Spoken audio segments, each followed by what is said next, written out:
kind of a bad kid at times. I was. But I was like a stellar. Oh my gosh, you were in the gifted program. God sent you to me a long time ago to keep me alive because... Well, same for you. Keep me alive. I've done a lot of stupid stuff and you call me out. We do call each other out. Yeah, that's critical. Just like you call out my bullshit in a heartbeat. Or even just my mood, like, Tina, you're being a bitch. Stop it. And I'm like, okay. You are tuned into the Dr. Tina Show with Dr. Tina Moore. For more, visit drtina.com. All right, you guys. So for this episode, I have brought on a very special guest. This is my best friend in the entire world, Mia Fesmire. I want to call you Mia Allerheim because that's your maiden name. And it's my birthday today, and I'm 52. And so Mia came to visit me, and we decided we were going to drink champagne and talk shit. Yes, of course. It's going to be amazing. Thank you for coming. Oh, well, happy birthday. Thank you. Yes, and you look fabulous. Thank you. Yes. So do you. Well, thank you. Trying our best, right? So That's all we can do. We've been best friends since 6th grade. That was 1986. So that was 40 years ago. Oh my gosh. I know. That's hard to say. I know. I'm going to cry. 40 years. And you've been my best friend all these years. I love you. Like a sister. Seriously. No, don't cry. You're going to mess up my makeup if I start crying. Don't do it. So okay. I have to tell the story of how we became friends. This is where we're going to start. We don't actually have any script. Can I grab my drink really quick? We're drinking champagne. We're to cheers. Oh, okay, here. I was like, okay. Cheers. This isn't my usual content, but I don't care because it's my podcast. Yes. I decided that you were going to be my first guest, that we publish the episode in my new space. So this will be the debut of this set with... Well, it's amazing, and I've never done a podcast, so this is... weird for me, but that's good. That's okay. But we're having a conversation. You're my friend, so I'll do whatever. You actually helped me buy these chairs. We walked into our house and I was like, I need podcast chairs for the new studio. And we both sat down right away in these and we were like, this is them. Chairs. Yeah. Yep. Yeah, they do have amazing furniture. So yeah, I took you down that whole plug for our house. Yes. Okay, so how did we meet? We were in 6th grade. I had just moved to your elementary school. For the listeners who don't know, probably nobody knows this, I moved a million times in my life. And my parents were not in the military, but they were both military derived themselves. They were children of military parents. My dad was in the military, but not when I was a child. And I think I had by the time I got to you, I had moved, I want to say 10 times. By the time I'd gotten to that part of town, Mission Viejo. Because you were in a different part of Mission Viejo, and then you moved to my part of Mission Viejo. Yeah, my parents like to do that. They would move me to one part of a town, and then we would move houses, and they would move me to a whole new school. That's hard. Yeah. And so I'm in 6th grade. I know now, looking back, that I had hypothyroidism set in, and I started getting kind of chunky, like when you turn into a little potato at that age. I was in my little potato phase, and I was really depressed. I was suicidally depressed in 6th grade. I was thinking about it in 6th grade. And I was so devastated that I had to move and I had no friends and I was so tired of moving. And you lived 2 streets away and my mom was a hairstylist and she did your mom's hair. Yes, she did. And our mom set us up. You were like the super popular, super pretty. You were a dancer. You always had guest clothes and really cute outfits that matched. Oh. That's not the version of me I remember, but other people have different versions, but thank you. Yeah, you were always super cute and pretty. And my mom set us up on a play date. And I was like, Mia's going to hang out with me. I just thought it was the craziest thing. I feel like your mom probably had to threaten you to make you come. No, not at all. She's like, my hairstylist, her daughter, they just moved here. She doesn't have any friends. I'm like, yeah, of course. And I didn't have any friends to the point where when I go just little pearl for the audience listening, because this is usually a health podcast. When you're hypothyroid, you become antisocial. Oh, I didn't know that. That's a big symptom of hypothyroidism is you become very reclusive. And so that's how I usually know that my hypothyroidism is not well controlled is because I don't want to go out. And that was the first time that I felt that way as a person, as a human. And I just remember not wanting to meet anybody. My mom's like, why don't you go out and play? Why don't you? And I would sit outside my house. And remember we had Mike and all the kids on the street. Lots of kids. I would turn my back. How weird was that? I would go sit out there and turn my back to them and be out there because she forced me to go outside, but I refused to play. I was just a weird kid. And we had the best time. We walked down to the stores. Didn't we walk all that way? Always. From Newhart Junior High? We would. Yeah. We'd walk down to the stores after school. That was our first play date that we walked. That was where the roller skating rink was. And we walked down there and we went to we went to Burger King and then we went to Safeway. Was there Burger King on one side and Carl's Jr. on the other? We bought those little, you put the quarter in and you get those little octopus that are sticky. Yes, and you throw them against the wall. But we were throwing them against the window of the grocery store. Yes. And then I think we got in trouble. Probably. If you were with me, you probably got in trouble. But my mom's salon was in that shopping center. It was. Remember? It was right next to Ralph's. Yes. Right there on, I always say, like, what is that? The right side of the, yeah. And my mom heard about it. My mom somehow heard about it because she was working down the way of the grocery store we were throwing the sticky octopus at.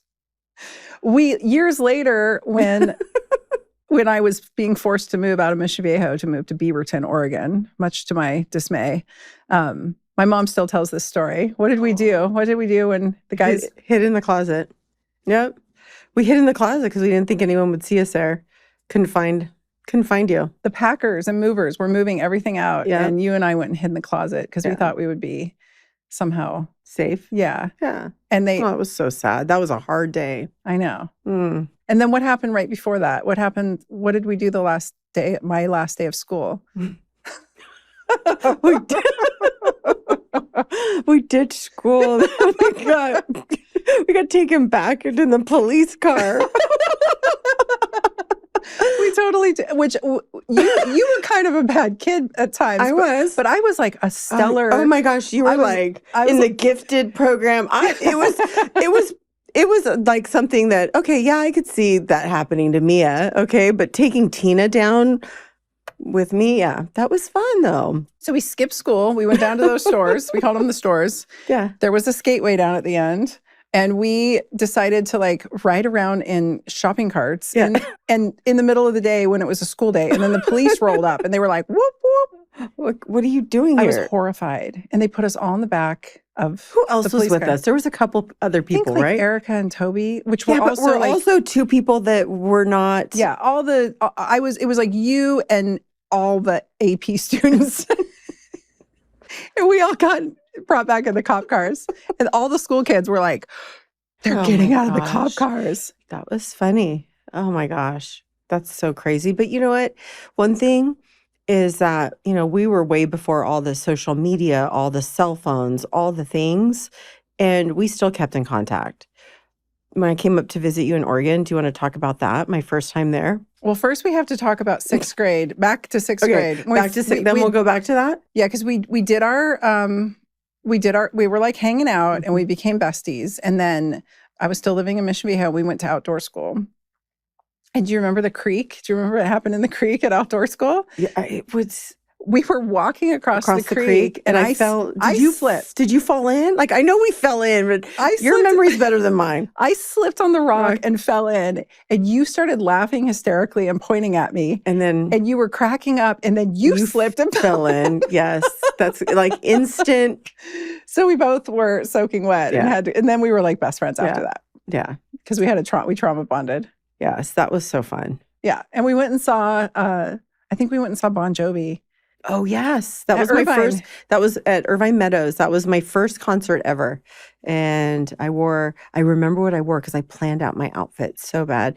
It was like this Guess shirt, t-shirt that was kind of tight. And it had the triangle right here that said Guess and red with my Guess jeans. I remember this outfit. And I was like, I got this. I was was it seventh grade?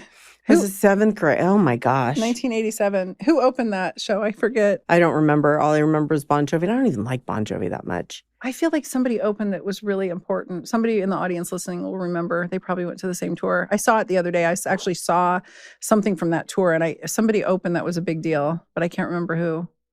Anyway. Yeah. And then we've gone to a lot of concerts after that. Yeah. A lot of concerts. But going back to that, I don't know if I remember one of our biggest influence of music when I purchased our first cassette tape. Or was it a cassette tape or was it a CD? can't remember. It had to be in a cassette tape.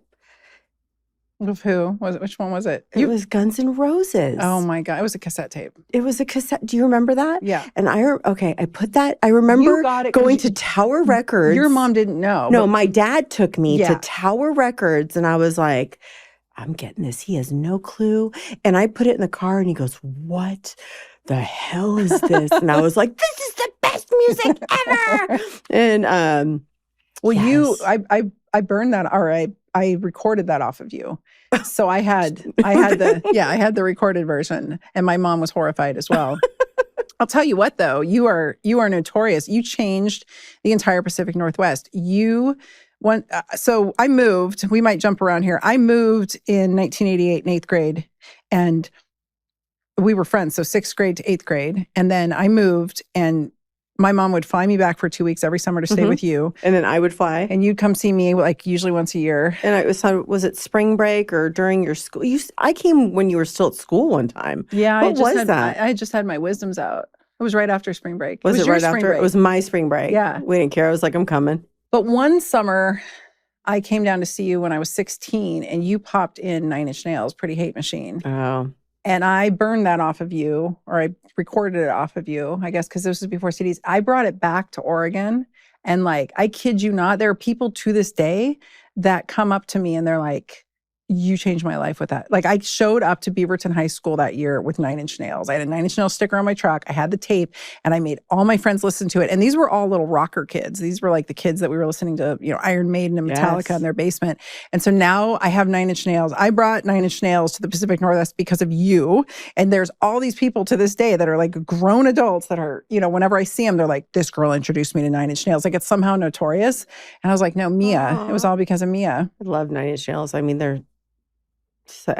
their early music, I have to say, I don't listen to them anymore. Sorry. But their early music is phenomenal. It like shaped my teenage years. So very influential. And I had a little crush on Trent Reznor. I had a lot of crushes on a lot of. Well, we thought we were going to be in somehow. I think our goal in 7th and 8th grade was to be in like a Motley Crue or Rat video. Oh my gosh, Stephen Piercy! I'm sorry if you're out there, Stephen Piercy. You were my biggest crush ever. He was just on Billy Corgan's podcast. Oh, I saw that podcast. It was really interesting. So did I ever tell you about? I'm like, that's okay. We're going all over. All over. So my son used to play lacrosse, and we were up in Agora or somewhere, and this guy looked exactly like Stephen Piercy. I go, I think I called you. I go, I think it's Stephen Piercy. I go, I think it's Stephen Piercy. And so I went up to him. I go, I know you're Stephen Piercy. He goes, no, I'm not Stephen Piercy. I was like, he's totally Stephen Piercy and telling me he's not. I'm still convinced. You would always call me and be like, this guy, I think one of the Backstreet Boys was at the field. Like, no, he did. He played with Max's flag football team. He did. And that was real. Wasn't there like a drummer of 9 Inch Nails in there somewhere too? I think so. Yeah. You somehow, you always had some. Yeah. Because you were in LA. Yeah. So I always ran across people, but I'm the worst. Like, I don't know who anyone, like. No, we don't know anyone. I don't know anyone. I can't recognize people. I don't. Yeah. Yeah. But the real Stephen Piercy could walk across like my path, and I'd be like, no clue. Stephen Piercy's old now. I know, we all are. I'm like, we all are. We're all aging. We were gonna be in some kind of like hair metal band's video. That was our goal in life. No, yeah, and we also were gonna learn instruments and start our own band. Do you remember that? Yes. I've always wanted to play the drums, so that was what I wanted to do. Yes. I wanted to play the drums too, though, so that was not going to get us very far. No, because I can't sing. We used to make our own band T-shirts. We used to draw. We had like rat T-shirts that we drew in with Sharpie, and we would. I still to this day find so many little things little notes you wrote me, and I have them all. Well, like Christmas, I had that little. I can't believe it. Yeah, I have everything. Yeah, I've kept it all. Well, I just went through and purged my life and threw a lot of shit away, but I kept everything that was from you. I kept. So I have stuff going way back. So back to that trip when you came to visit me, I just had my wisdoms out. What? That was like my senior year? No, you were younger. Sophomore year? I don't remember what year it is, but I came and caused a little bit of chaos. Yeah, I forget what happened. I had to go to class. They would let you smoke cigarettes at that time. And I smoked cigarettes at that time. And we chain smoked. Like and there was like a smoking section. Yeah, in the high school. At the high school. Yeah, we had it was called the pit. Was that what it was called? Yeah. So, and I'm out there. Tina's in class. I'm just roaming the campus with all the boys, smoking cigarettes, making friends. Yeah. And I had a crush on a boy. Yes. And he wasn't sure if he had a crush on me back. And you were somehow hanging out with him and his friends. Yeah. And I was like, how did she, like, I couldn't even get them to hang out with me. But you show up because you were always the pretty one. And you show up and they were like, oh, we'll hang out with Mia. So then you come back and you're like, I've been hanging out with Mike and Clint all day. And I was like, what? How? How did this happen? But you all became friends later. Yeah, I ended up dating him. I was going to say, didn't you date him for a while? Yeah. So, yeah, sorry. I don't know. He's nice, right? Yeah, he was a nice kid. Okay. He was tall. He had long hair. He used to draw. He was cute. Yeah, he would draw really cool pictures of like Eddie from Iron Maiden. Yeah. Is that the one where I got really sick? And yes. Yeah, you threw remember up. That? I threw up all in that restaurant. I thought you were pregnant. Oh yeah, you went to lunch with them. You went out to breakfast with them, and I was in class, and then you threw up. Yeah. Good job, Mia. Yeah. Oh my God. I have so many stories. I'm not sure what we should tell and what we shouldn't tell. Exactly. We might have to cut that one, right? I don't know. Yeah. I don't know what YouTube allows. Yeah. Okay. So I moved and we had remained friends successfully ever since. And I feel like it was because maybe, and I always wonder, is it because we didn't live in the same town? Could have been. You know, you always have like a fondness for someone when they're not there. Yeah. I always wondered what. But we always made an effort too, because it's always an effort in friendship. Like you can just kind of let things go. But it didn't matter. Like if I didn't talk to you for a few months and we connected, it felt like it had been a day since I talked to you. So I feel like there's always a person in your life that is that person. And you're my person for that, for sure. Like you've gone through so much with me, good and bad. And I appreciate that. You're going to make me cry again. No, I'm not going to make you, don't, no. So I have a sister. For those who don't know, I have an older sister who I haven't spoken to in 25 years. Do you want to talk about that one? No. Well, I will say that you're the only one, I think, in the whole world who really got to see why I don't talk to her.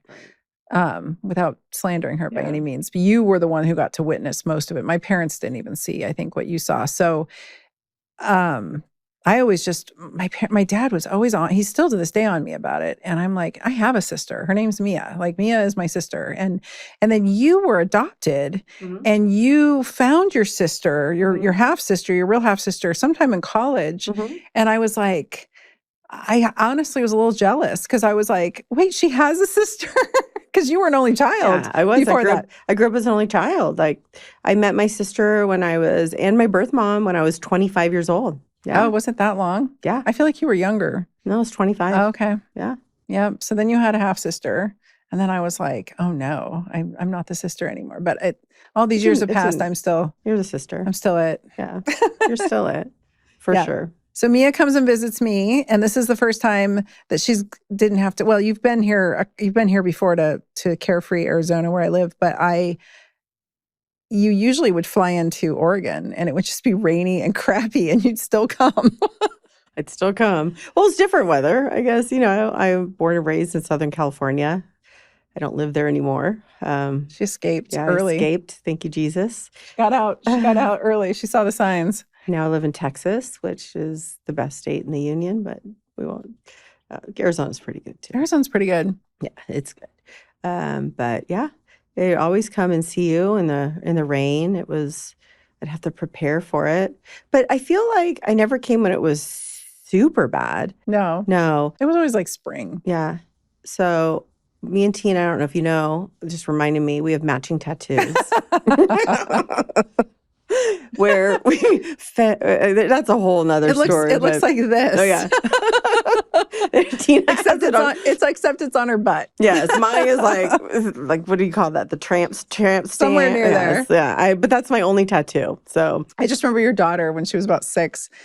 She walked by and she looked at my ankle and she goes, She was like, is that the same tattoo as my mom? And I said, yeah, they're matching. And she's like, my mom's does not look like that. I'm like, well, your mom you hadn't had Max yet, I don't think. But I was like, your mom's had children and it's in an area that changes. Changes, yes. Yes, it does. It does change a lot. So, yeah. It didn't, that did not age well. I got that tattoo. We got those tattoos and then we went to a concert, a dirty outdoor, dusty concert. Yes, we did. It was live in Veruca Salt. Yes, it was in Oregon. You came to visit me and we got tattoos. So and then during that, cool. Portland was so cool then though. Like you'd come visit and it would be. Oh my gosh, it was great food. It was so safe. Do you remember music. That we would go out in the city and the city was super clean. It felt safe in like downtown going to the as different. Teenagers. Yes, as teenagers. What was that place where your dad caught us? The Starry. Oh, and your dad came and caught. He came to pick us up. We took some substances that night and we went to see Beauty Stab. Yes. At the Starry Night. Or was that? Oh, that was the Beauty Stab. Because we've seen a couple concerts there. We saw, what's his name? Sebastian Bach. That was my bachelorette party. Yes, and he was trying to get us to come back. I was like, I got up on stage and made out with Sebastian Bach. Yes, but I was like, that time has passed, you know? Well, we didn't know. So we consumed some alcohol that night and we saw Sebastian Bach. This is years later. This is, my bachelorette party. Gosh. We saw Sebastian Bach and I got up on stage and made out with Sebastian Bach. Only we went home. You flew home the next day, hungover. And then I called you because MTV was on then. I was living at my parents' house and he came on the screen on MTV and he had aged dramatically and changed. He just didn't look anything like he used to. He's still actually, I think he's cleaned up his act. No, I actually saw a picture of him yesterday and he looked really good. Yeah. But he was having sort of a hypothyroid alcohol phase there.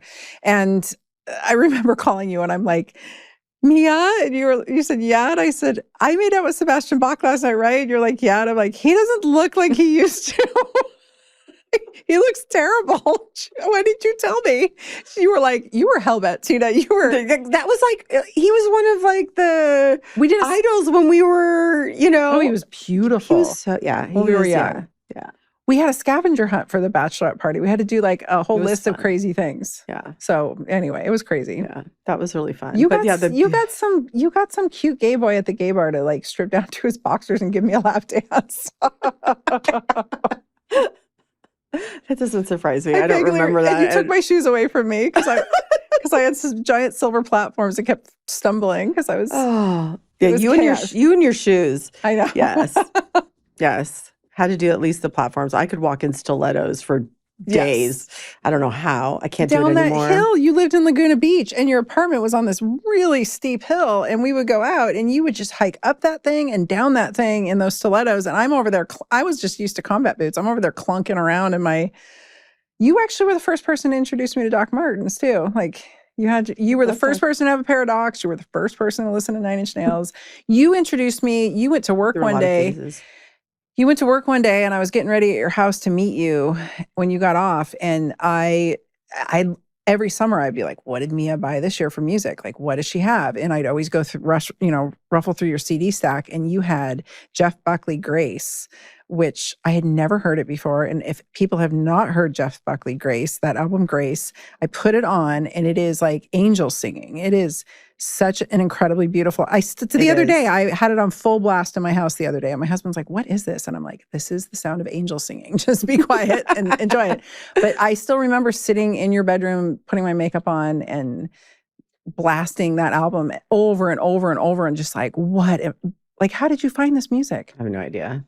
You must have had some cool friends. Yeah, I always loved music. Like music was such an outlet, like, just especially things that like connected. I felt like it connected with my soul, had so much influence over like how you're feeling and this. And it's funny because I still feel like music does have some influence, but not as much like nowadays. So well, you became Christian. Just how you go. Yeah. You can't, it's really hard. It's really hard. I listen to a lot of Christian music now. So I drive my husband nuts with it, but I do still listen to other things. I still love music, but It's hard to listen to some of the things, I can't listen to Nine Inch Nails anymore. Yeah, there's a lot of bands I can't listen to anymore. I Yeah. didn't get it when you converted to Christianity pretty hard at one point, and I like didn't get it. Yeah, but I was kind of harsh. It wasn't like a great like, oh hey, loving and grace. So I'm You really were like, you're gonna go to hell. Yes. So you told me that on the hike once, and I was like, are you what? So I'm still working on it, fruits of the spirit. So I just say to myself, be gentle, be kind, because sometimes I'm not gentle and kind. I just say it as it is. And sometimes people can take it and sometimes people can't. And I have to really be aware of my audience, I guess, like who I'm around, but like the people that know me.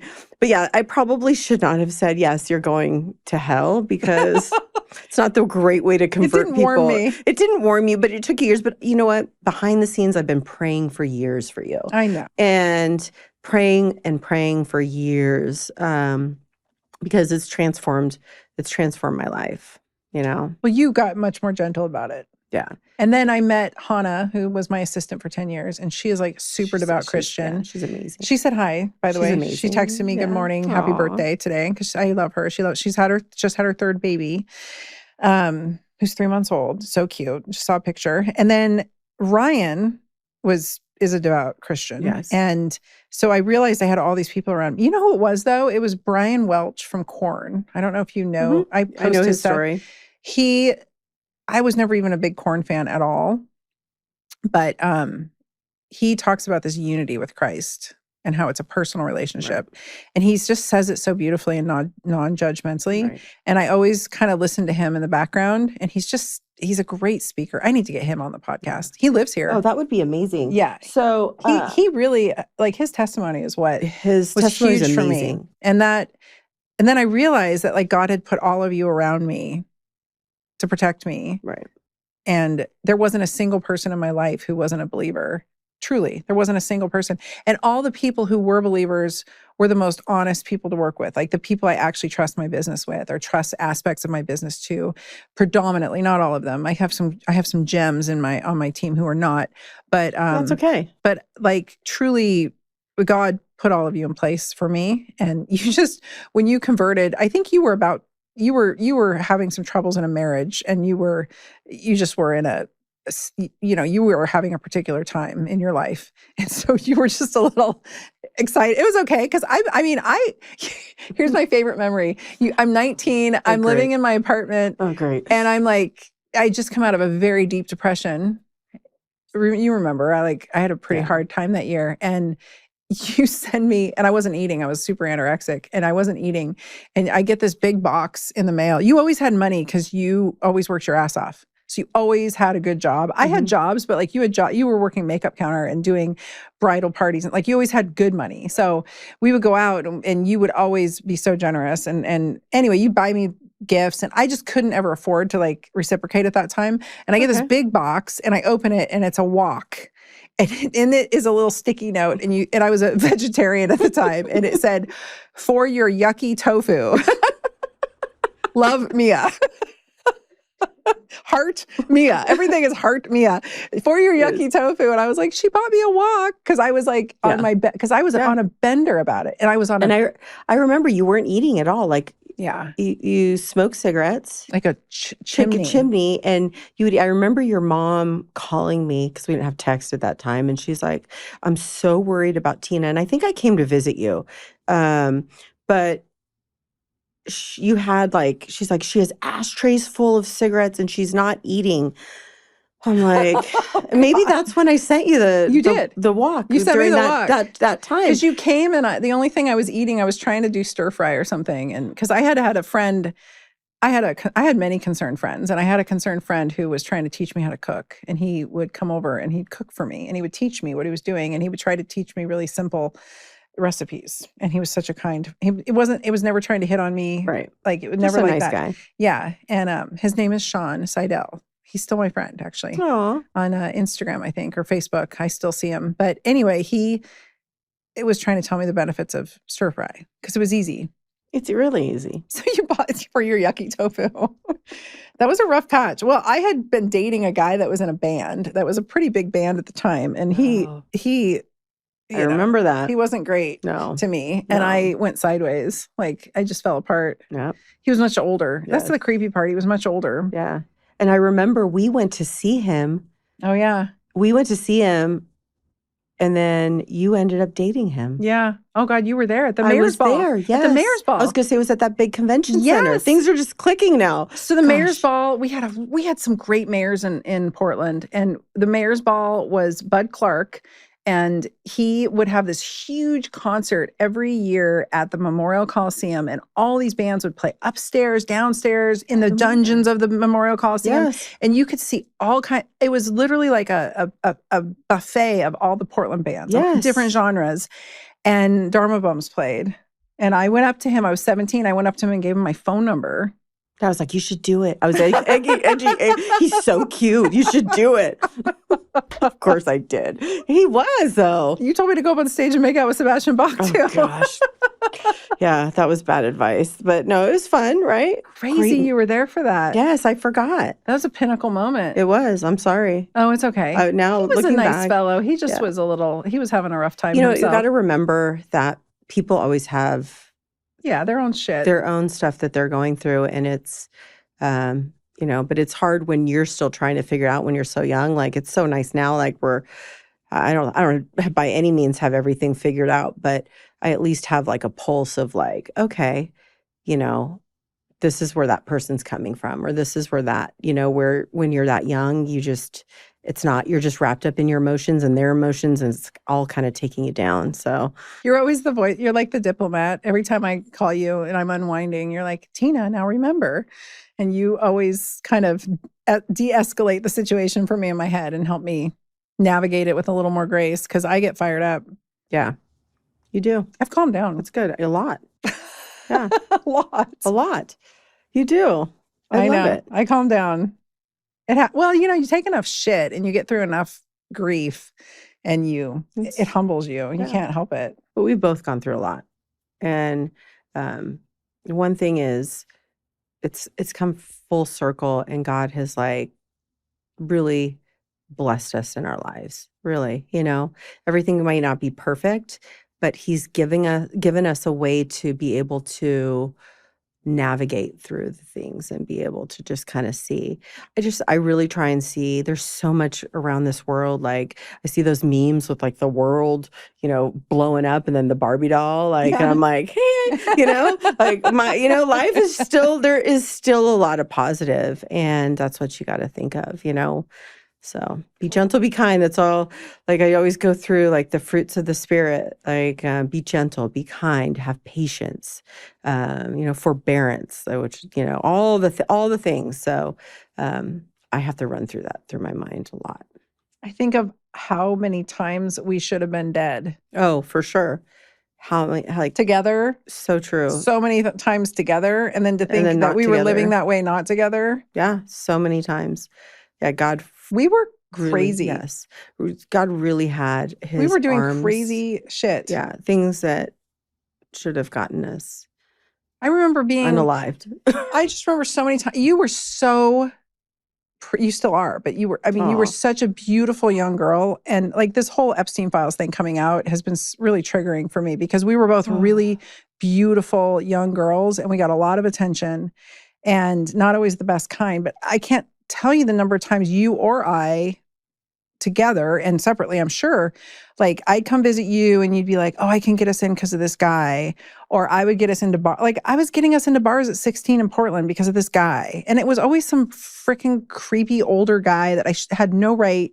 And nothing ever escalated in a way that was dangerous for us. But I think of all the times we were just like could have adjacent to probably some pretty bad situations. And we were, it's like you're young and you're just being sort of courted by, they're grooming you. Yeah. Really. And we were completely, we both, I remember one time was it Scott? we were at a bar, and Scott was not old. He was a little bit older, but Scott was just a cute guy that I was talking to. And you walked up to him and you're like, if you fuck with my friend, I will kill you. And he looked at you like, who is this girl? I'm like, she's not kidding. Like, you were not kidding. You were like, if you as so much, like touch a hair on her head tonight.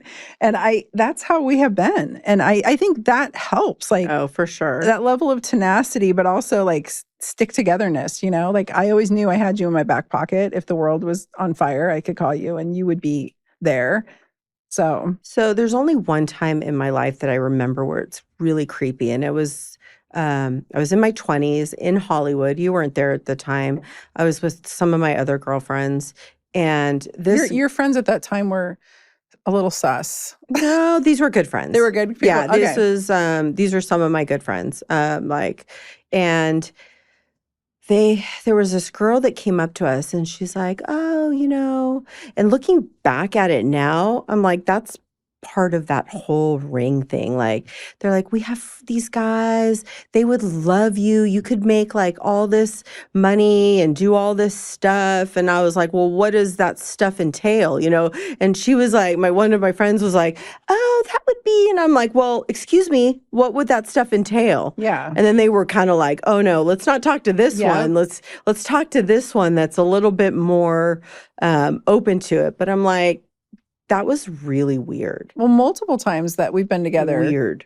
We'd be at concerts. We have spent a lot of time together for the fact that we've never lived in the same state since 1988. No, seriously. And multiple times we would just be in a situation and just both, we have a sixth sense. Like we can finish each other's sentences. There's never skipping a beat. Like you said, like last night, you flew in, we sat down for dinner and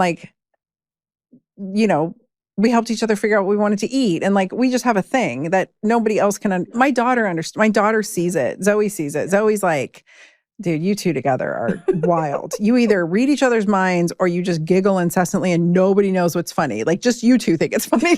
Just like those memes of those girls falling down drunk in the bushes laughing or just laughing in the snow. That's us. Yeah. So we're not. But multiple times we've been together where danger presented itself and we both just immediately were like, nope.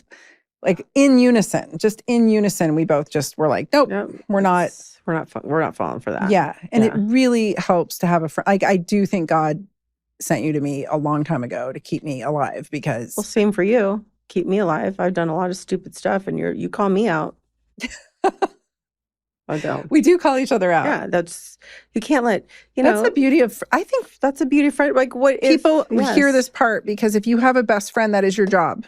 Yeah. Like who would you be if you didn't call your friend out? Right. You have to hold them responsible. And if they're not going to be your friend because you're going to call them out on something, then they're not really your friend. Yeah. Sorry. No, that's critical. Just like you call out my bullshit in a heartbeat. Or even just my mood. Like, Tina, you're being a bitch. Yeah. Stop it. And I'm like, okay. Somebody else would say that and I'd get all fired, Be a little nicer. Yeah. Yeah. And so you can say the same thing to me and I'm like, okay, put myself in the check. Sometimes I think that I am being nice and I'm maybe not being so nice. So I'm nicer though. I really am. I know we both are. We both calmed down a lot. Yes. So years ago, we have to tell this story. A couple years ago, how long ago was that? Like 2018, 2017, 16? You won a trip because you were like the top salesman in your company. And you won a trip to bring a family member to Australia. Yes. And you lied and said I was your sister. No, I didn't have to lie. I could bring whoever I wanted. Okay, good. Yeah. So I was your sister and we went and I had pneumonia. I've had walking pneumonia for months. Those pictures, I looked phenomenal in my bikini, but I was sick as a dog. And I do have a good picture of you walking towards the beach with your butt. Yeah. You had good butt. I had a great butt. I was like working out incessantly and I had pneumonia. So yeah. The only time I've ever had a really great six pack, I had pneumonia. So I'm not a six pack girl. But you were pretty thin then. I was really thin. I was just sick and stressed out. Yeah. But we were in Australia and I was so sick. I remember one night sleeping in the bathtub because I was coughing up blood and I didn't want to wake you up. But we had some crazy adventures we were reminiscing about last night. We went on that slide. I have to tell them about this slide. Oh gosh. So the death slide. Where were we? We were outside of Sydney. We were in Sydney somewhere. And there was a amusement park near there. I forget what it's called. It's like a creepy one. It's like 100-something years old. Really creepy. Really creepy. And very old-timey. I went on some crazy ride I thought I was going to die on by myself. And you were like, I'm not going on that. You're on your own. I really thought I was going to die during that ride. And then we went into some, like, it was like an indoor like a arcade. Like there was like a whole bunch of fun things inside this huge like a building. fun house kind of, but not really. It was like an arcade. If you see movies where it's the 1800s and people are going into a giant room and there's like slides and there's skee ball. And all sorts of stuff. It's like an arcade, like an old-timey arcade. Yeah, that's like an old-time Chuck E. Cheese. And yes. And there were these two metal slides, except they both dropped off a cliff. Like this. Yeah. And one was shorter than the other. And you and I somehow were like, we're going on this because we're crazy. We are crazy people together. And we're like, we're going on the slides. We could do anything. We have the same level of risk tolerance. I think that's a good match. Like, drink your drink already? I did. Sorry. Squirrel. We have a good I gotta start. Okay, I'm gonna pound this. We have a good match of our risk tolerance. So we go on the small slide. Well, it was not small, but it was smaller. And we successfully. Yes, that was fun. And we were like 40 something and we didn't fall apart. We were like, okay. And then you were like, we're going on the big one. And I'm looking at it and I'm thinking of all the orthopedic injuries that I take care of in my clinical practice and all the people that have had one. I'll tell you guys, it takes one slip up. It takes one, the movies and the show ridiculousness show all these terrible injuries and everyone's like, oh, it's fine. No, it takes one slip on the ice or one trip or one little thing. I was going to say, it's usually something little, right? It's not like that massive. No, and specifically for middle-aged women, because as our estrogen leaves the building, our tendons and ligaments get much less elastic and we rip and tear. Oh. And it's like life-changing injuries. Fun. And so you're like, we're going. And I'm thinking of all the cases I've been treating of women that were my current age, but I was, 10 years younger. And I'm like, no, we're not going. And so we get up there and I'm thinking, I'll follow you to the ends of the earth. So I'll go. And we get up there and we're sitting on the slides and I'm thinking, I'm going to fricking die. Like I'm going to bust something or I'm going to die. And it's literally straight down. Like 30. It's crazy. It should have been a water slide. Yeah. It was like one of the scariest things I've ever seen in my life. And then all of a sudden he's like, okay, you ready? And water shoots out of your eyeballs, like tears shoot out of your eyes. And you're like, I'm not doing this. And you start cracking up and you just completely melt down. You're like, I can't do it. I'm not doing it. I'm thinking, thank God. We're like crawling back down that rickety ass staircase. It was like a scary staircase that went up the wall. And but it was that alone was like scary. We should have known. Oh, I did know. It was one lane. And so we had to push by all these people. I'm like, sorry. And I'm pulling you down. I'm like, I'm sorry. And everyone's looking at us like, why are you, and. Well, they know once you get up there, you probably walking down. That was a good call. We decided not to do that. Oh my gosh, that was fun. That was really fun. So, and then another memory I have that I have to tell that I'm trying to think of the list I made in my head was, so we had this plan, right? When we were in 7th grade, we were going to be in like Whitesnake videos. Oh. And then I had this plan in my head for us that somehow in our 40s, we were going to be making good money and we were going to travel the world. Because you had traveled pretty extensively, like as a child. Your parents are Swedish, your adoptive parents. And so you had been all over. And I'm like, we're going to travel. And in my head, we had this grand plan of like being in our 40s. And because we both had kids, my daughter and your son are almost the same age. Mm-hmm. And then you had your daughter who's now... She's 17, almost 18.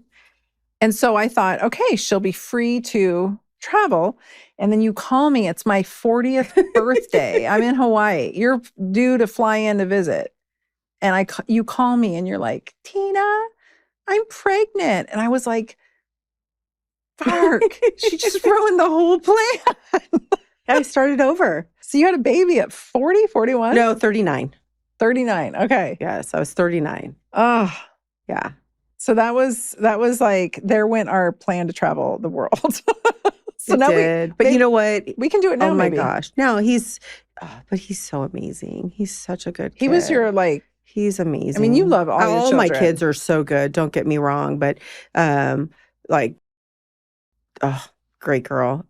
She's a great girl. They're all good kids. He's got his life like super dialed in, super happy for him. But he's like my little buddy now. Yeah. Yeah. He's your little guy. Yeah. He's going to be a famous quarterback. So yeah, hopefully. God's put that into him and that's what he's training for. So What is it like to be I cannot imagine having, what is he, 12? 12. I don't have the energy. How was it? How is it being an older mom? Oh, it's great.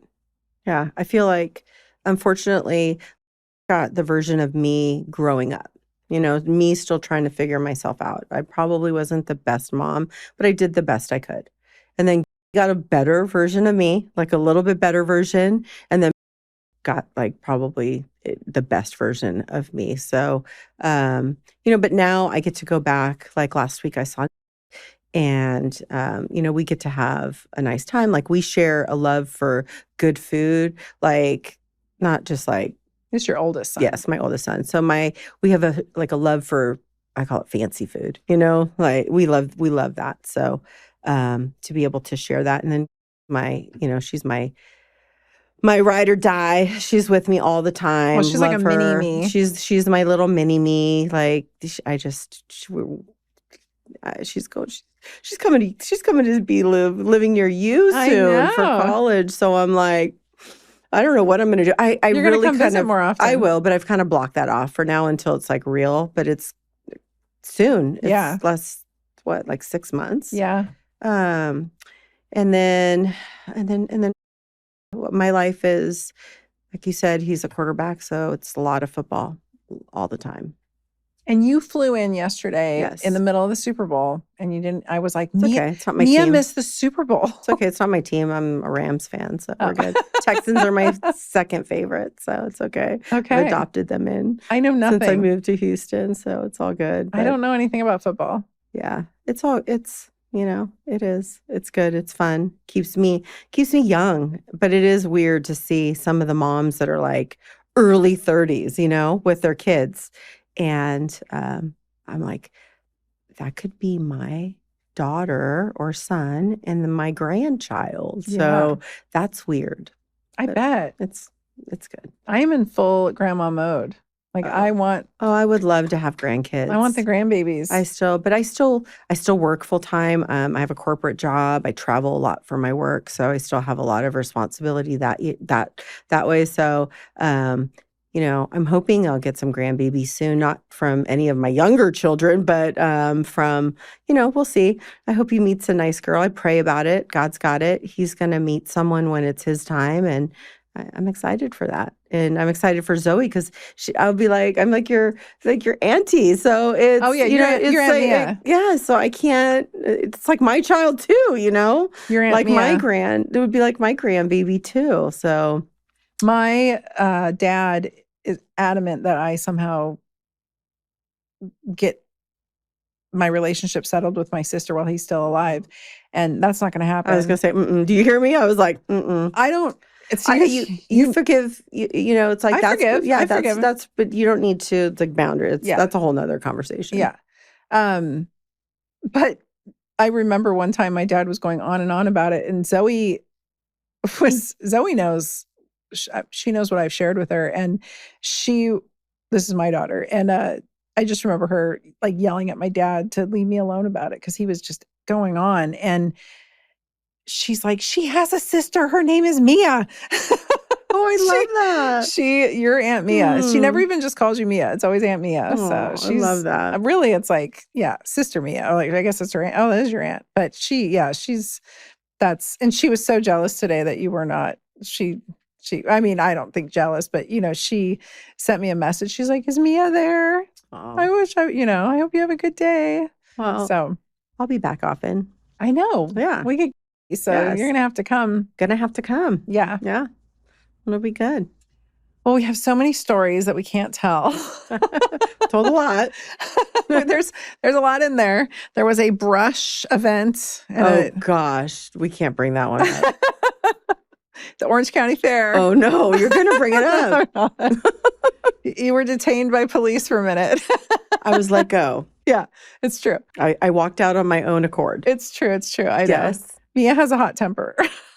We both have hot tempers. That wasn't my fault. No. That was not. I just got dragged into it. Yeah. Some girl was messing with you and you don't take to that. No, it wasn't with me. It was with Yeah. A boy. But it was with and I just decided to jump in. It was probably not the best decision, but But you're a little scrapper. That's the only reason I bring it up, because you'll defend your loved ones. I will. To the death.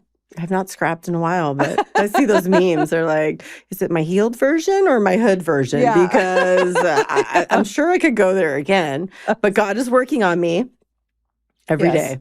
I was the outwardly troubled one, and you were like inwardly, I'm like, dude, that girl gets herself into some trouble. But we always get out of it, right? Yeah. Like it was just a different time. Completely. It was a time, like you said, we weren't on cell phones. Like there was a time when you could sort of navigate the world honestly and not performatively, and not with concern that somebody was going to see it, Yeah. Thank you, Jesus. Yeah. The only thing we had to worry about was like that hellfire that came down from our parents. Yeah. That was not fun to be grounded. Oh, yeah. I would sneak out though.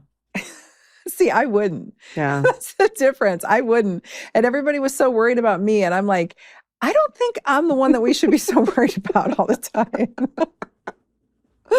Your mom knew. Yeah. Britta knew. Britta knew I was a good girl. Yeah. She loved you. Yeah. She probably loved you more than me. Well, what happened last year? You sent me a picture. Oh my gosh. So okay, this is too funny. We'll end with this. We'll end with this because it's getting long. But because we could go on forever. Yeah. So my dad is like, oh, I have your graduation from high school, or, I don't know if I had my college stuff, but I think I had high school stuff. So I open up the front page and it's Tina stuff. It's my graduation announcement. Graduation announcement. It's pictures of you, like the first page. And then I'm like on the second and third page. I go, she loved you way more than she loved me. I was like, she's like, well, Tina wouldn't do that. Tina wouldn't. I was like, well, I'm not Tina, so that's what you got. But I love Tina, so. But yeah. We love Britta. Yeah. We lost Britta right after I lost Rick, so that was rough. Yeah, it's been a long time. She never got to meet, and she would have really loved. She was a good mom. My youngest. She was like my second mom. Yeah. She was a great lady. Yeah. Yeah. Okay. Well, thank you. That's our podcast. That was fun. You. I hope everyone enjoyed that. That was a little inside look into my life that you'll probably never get again. So thank you for coming on. Well, thank you for having me. Yes. Thanks for listening to The Dr. Tina Show. This is a Wellness Loud production produced by Drake Peterson. Theme song is by John the Guilt. You can watch the full video version of this podcast inside the Spotify app or on YouTube. As always, you can email the podcast at podcast@drtina.com. That's DRTYNA. And if you like this episode, please rate, review, and subscribe on your favorite podcast app. You can also find all of my offerings on my website at drtina.com. For more shows by my team, go to wellnessloud.com. See you next time, and thanks for listening. This podcast is for general informational purposes only. It does not constitute the practices of medicine, nursing, or other professional healthcare services, including the giving of medical advice. I am a doctor, but I am not your doctor. No doctor-patient relationship is formed. The use of this information and the materials linked to this podcast is at the user's own risk. The content on this podcast is intended not to be a substitute for professional medical advice, diagnosis, or treatment.